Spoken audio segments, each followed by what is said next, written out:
So 'tis the season for the spooky, the haunted, the tales of the unexplained and unknown. Stories for you from our listeners. Denny says, our old house I grew up in was haunted. Growing up, we could hear kids laughing upstairs. Oh, God, not the kids. Lights would turn off and on. Nobody, nope. Cabinet drawers would open. I'm out. Shades would fly open. Come on now. Why are we even still in this house? When my nephews were born, around about 2 or 3 years old, they would talk about a girl named Christy they would play with. And both said she told them she fell out of bed in the upstairs bedroom and there was a lot of blood. What happened to Christy? One day, I was cleaning and the TV volume kept turning down.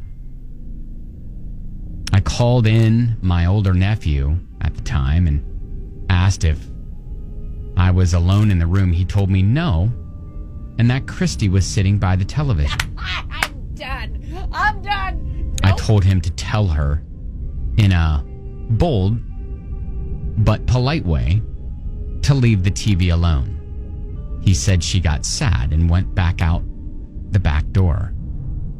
That was the last time either of them ever said anything about seeing Christy, and all the odd stuff just stopped. We made Christy, who died a tragic death, sad, and then she went away? Oh my gosh! Like, no! By the way, if you've got a story, we would love you to share at Ben and Kelly Show. Another from Hannah. First time I saw something supernatural that was evil, I was 4. 4? She remembers this at 4? I got the feeling to look out my window one night and saw a huge figure. No.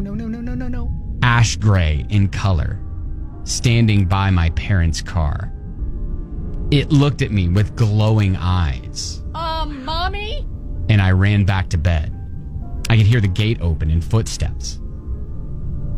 It walked up to the front door, then silence. No, sir.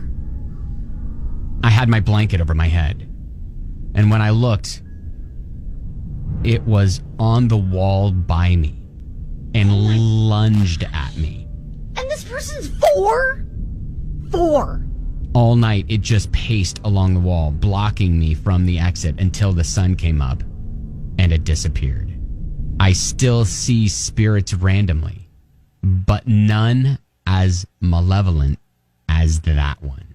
I'm sorry, there's not recovering for me if I'm 4 and I see that and I remember it. Like, I don't think I remember anything earlier than 6. Yeah, I mean, that had to be traumatic. Oh my gosh. In order to keep that with you for so long. Nope. One last one from Rach. She says, one that still freaks me out is when my son was around 6 weeks old. He barely cried, slept great, just the perfect baby. One day, I was holding him in bed. He had been all smiles, fed, changed, etc. He started staring at the ceiling, was following something with his eyes. Oh, gosh. Out of nowhere, he starts screaming like he's being hurt. Oh, you know that's a different cry. All still staring at one spot, no matter how I held him.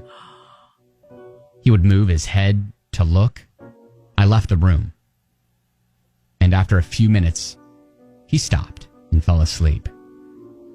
It was terrifying. I've never heard him scream like that again. Oh my gosh. Oh my gosh. Oh, that is so crazy. If you've got a story you would like to share, we would love to hear it, because season for the haunted, the unexplained. It never ceases to amaze me. Like, how do you stay in those situations? I'd be out like that day. I'd be I'm done. not coming back. Yeah, for sure.